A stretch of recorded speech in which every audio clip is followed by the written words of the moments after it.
कर लिए गए हैं। तो इस वक्त पटना से ये बड़ी खबर हम आपको बता रहे हैं। चलिए तो आगे खबर 1 मिनट की तरफ गौर करते हैं और आपको 60 सेकंड में खबरों का विश्लेषण दिखाते हैं। आपका क्या नाम है? रूसी हमले के कारण यूक्रेन में फंसे दरभंगा के बिलासपुर निवासी और मेडिकल छात्र मोहम्मद जैद सुरक्षित अपने घर लौट आए हैं। बच्चे को सुरक्षित अपने बीच देखकर परिजन खुशी से झूम उठे। जैसे ही छात्र के वापसी की खबर गांव के लोगों को मिली, लोग घर वापस लौटे छात्र से मुलाकात करने के लिए उनके घर इकट्ठा हो गए। जैद पश्चिमी यूक्रेन के शहर फ्रैंकविस्क में रहकर मेडिकल की पढ़ाई कर रहे थे, लेकिन यूक्रेन पर रूस के हमले के बाद वह वहां फंस गए थे।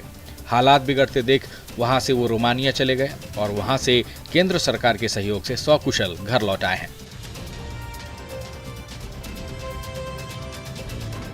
सकुशल वतन वापसी पर मोहम्मद जैद के साथ साथ उनके घर वालों ने केंद्र सरकार और राज्य सरकार का आभार जताया है और ऑपरेशन गंगा की तारीफ की है।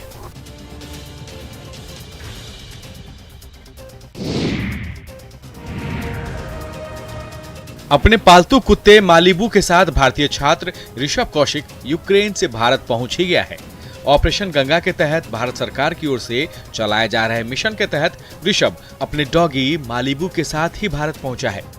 एक वक्त ऐसा भी आया था कि खार्किव में national university of radio electronics में सॉफ्टवेयर इंजीनियरिंग में 3rd ईयर के स्टूडेंट ऋषभ ने अपने कुत्ते के बिना यूक्रेन से लौटने से साफ इनकार कर दिया था। कुत्ते के साथ आने के लिए अप्रूवल नहीं मिलने की वजह से वो भारत नहीं लौटना चाहता था।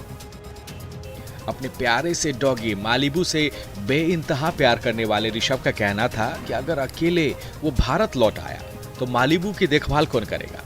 आखिरकार उसे अपने कुत्ते के साथ ही भारत लौटने का अप्रूवल मिला। कुत्ते को साथ लेकर वो फ्लाइट में बैठा, जहां केंद्रीय राज्य मंत्री अजय भट्ट भी ऋषभ के प्यारे डॉगी मालिबू को पुचकारते हुए नजर आए।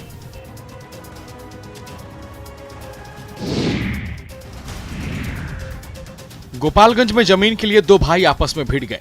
दोनों भाई एक दूसरे के जान के प्यासे हो गए। फुलबरिया थाना क्षेत्र के भागवत परसा गांव का ये मामला बताया जा रहा है, जहां जमीन विवाद में 2 भाइयों के बीच जमकर मारपीट हुई। मारपीट धीरे धीरे खूनी संघर्ष में बदल गया। टांगी से एक भाई ने दूसरे भाई की जान लेने की कोशिश की। मारपीट के दौरान दोनों घर की महिलाएं भी आपस में भिड़ गईं। दरअसल विवादित जमीन पर जब एक भाई दीवार का प्लास्टर कर रहा था तो दूसरे भाई ने हथौड़े से दीवार को तोड़ना शुरू कर दिया। इसके बाद तो दोनों भाई आमने सामने आ गए। मारपीट के दौरान किसी ने इसका वीडियो भी बना लिया, जो धीरे धीरे वायरल हो गया। वायरल वीडियो के आधार पर पुलिस ने दोनों पक्षों का बयान दर्ज कर एफआईआर दर्ज कर दी है। पुलिस का कहना है कि मामले में जो भी दोषी होंगे उन पर कार्रवाई की जाएगी।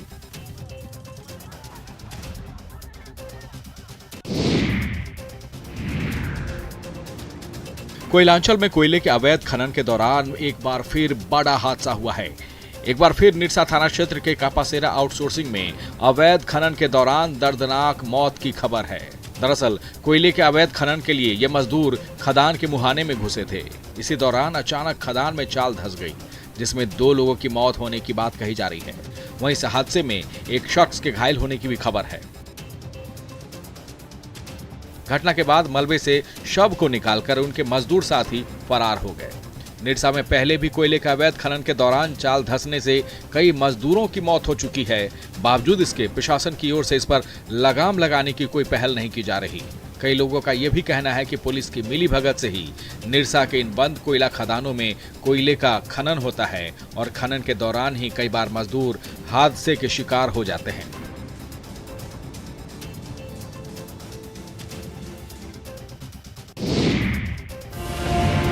बांका के अमरपुर में भीषण अगलगी के बाद अब सिर्फ तबाही की तस्वीर है।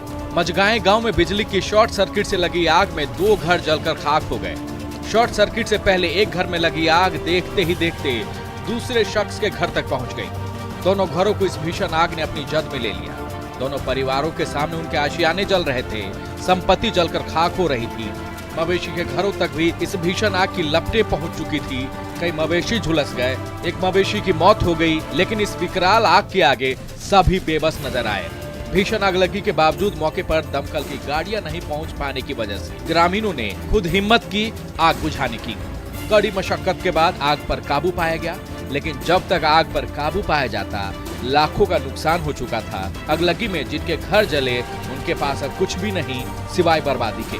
पीड़ितों का कहना कि आगलगी से काफी नुकसान हुआ है।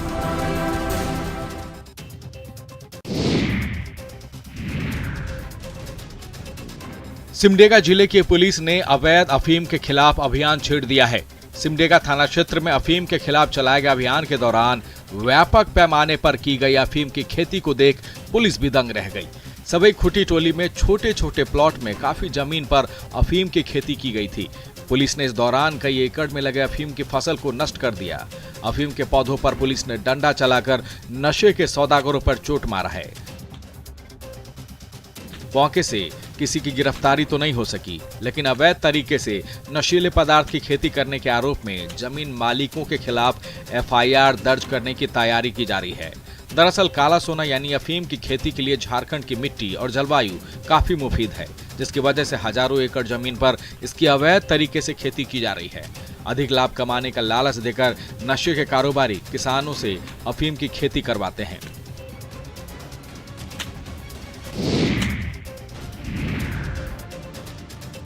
सिवान में अचानक गंडक नदी में अज्ञात वजहों से सैकड़ों की संख्या में मछलियां मर गईं। हाल ये है कि महाराजगंज के महुआरी गांव से गुजरने वाली गंडक नदी की ऊपरी सतह मछलियों के कारण सफेद दिखने लगी है। ग्रामीणों का कहना है कि नदी में अचानक से मछलियां मरने लगी और धीरे धीरे सैकड़ों मछलियों ने नदी में दम तोड़ दिया।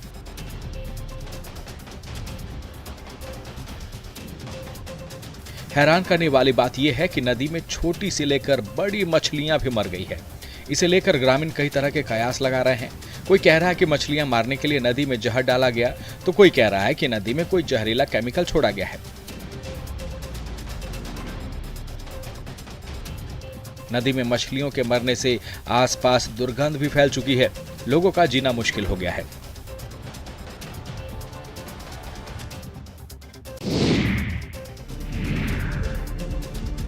शराबबंदी वाले बिहार में शराबबंदी को लागू करने में तमाम सिस्टम को लगाया जा चुका है, लेकिन इसी बिहार के जमुई में एक ऐसा गांव है जहां सैकड़ों सालों से पूर्ण शराबबंदी है। गिद्धौर के गंगरा गांव के लोग कुल देवता के डर से सालों से शराब नहीं पीते हैं। गांव वालों का दावा है कि यहाँ लोग 700 सालों से शराब नहीं पीते हैं। इस बीच अगर किसी ने शराब पी तो उन्हें कुल देवता के प्रकोप का सामना करना पड़ता है। गंगरा गांव अपने आराध्य कुल देवता कोकिल चंद बाबा की पूजा करते हैं। बाबा कोकिल चंद के त्रिसूत्र मंत्र हैं: शराब से दूर रहना, नारी का सम्मान करना और अन्न की रक्षा करना। यहाँ शराब सेवन कर गांव आने से हर किसी को मनाही है। दावा है कि बिहार में शराबबंदी लागू होने के बाद आज तक कभी भी गंगरा गांव से शराब मामले का एक भी केस दर्ज नहीं हुआ है।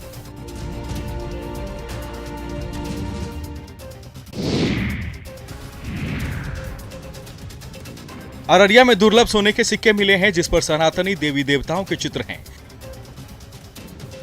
शहर के नवरत्न चौक पर एक सोनार के पास जब युवक इन सिक्कों को बेचने पहुंचा तो इन दुर्लभ सिक्कों को देख सोनार हैरान हो गया। व्यवसायी ने पुराना सिक्का देखकर जब पूछताछ की तो युवक वहां से सिक्के छोड़कर फरार हो गया, जिसके बाद सोनार ने इसकी जानकारी पुलिस को दी। पुलिस ने इन दुर्लभ 9 सिक्कों को जब्त कर लिया है। इन सिक्कों पर 18 से 18 साल छपा हुआ है। इन दुर्लभ सिक्कों में भगवान राम, लक्ष्मण, सीता और हनुमान की तस्वीर भी बनी हुई है।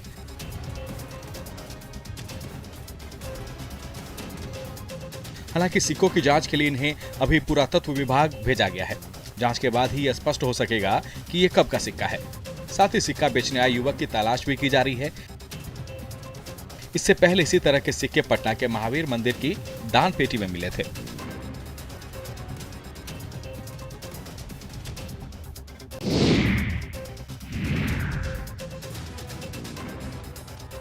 बोकारो जिला में जल संरक्षण को लेकर लगातार पहल की जा रही है। इसी कड़ी में चास नगर निगम ने निगम क्षेत्र के 2 बड़े तालाबों के सौंदर्यीकरण करने की योजना को स्वीकृति दी है। साथ ही 11 तालाबों में जल संरक्षण को लेकर निविदा भी निकाली गई है। मकसद है तालाबों की गहराई करना और इसका संरक्षण करना। ताकि जल संरक्षण के साथ साथ लोगों को इसका लाभ भी मिल सके। हालांकि तालाबों के सौंदर्यीकरण में नगर निगम को अतिक्रमण को लेकर दिक्कतें आने वाली हैं।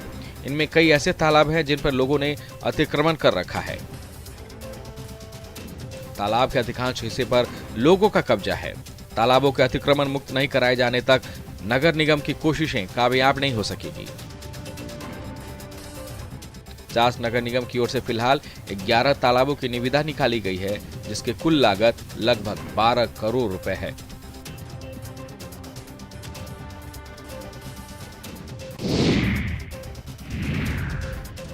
दरभंगा में बिहार का दूसरा तारामंडल बनकर तैयार हो रहा है। पटना के बाद दरभंगा में बिहार सरकार की ओर से इस तारामंडल का निर्माण कराया जा रहा है। राज्य के इस दूसरे आधुनिक तारामंडल का काम लगभग 80% पूरा हो चुका है और उम्मीद है कि इसी साल मई से जून तक इसका पूरा काम कर लिया जाएगा। पूरे मिथिलांचल के लिए ये तारामंडल वरदान साबित होगा। बिहार सरकार के विज्ञान एवं प्रौद्योगिकी विभाग की ओर से 164 करोड़ रुपए की लागत से 2 फेज में इस तारामंडल का काम होना है, जिसमें से 73 करोड़ 73,60,331 रुपए की लागत से पहले फेज में तारामंडल और विज्ञान संग्रहालय का निर्माण कराया जा रहा है। दरभंगा पॉलिटेक्निक कॉलेज के ग्राउंड में ही तारामंडल निर्माण का काम हो रहा है।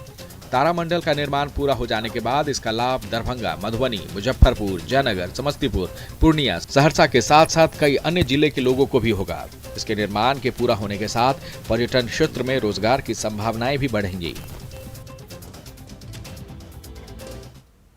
और फिलहाल इस बुलेटिन में बस इतना ही। बने रहे न्यूज़ 18 बिहार झारखंड के साथ। इस न्यूज हेडलाइंस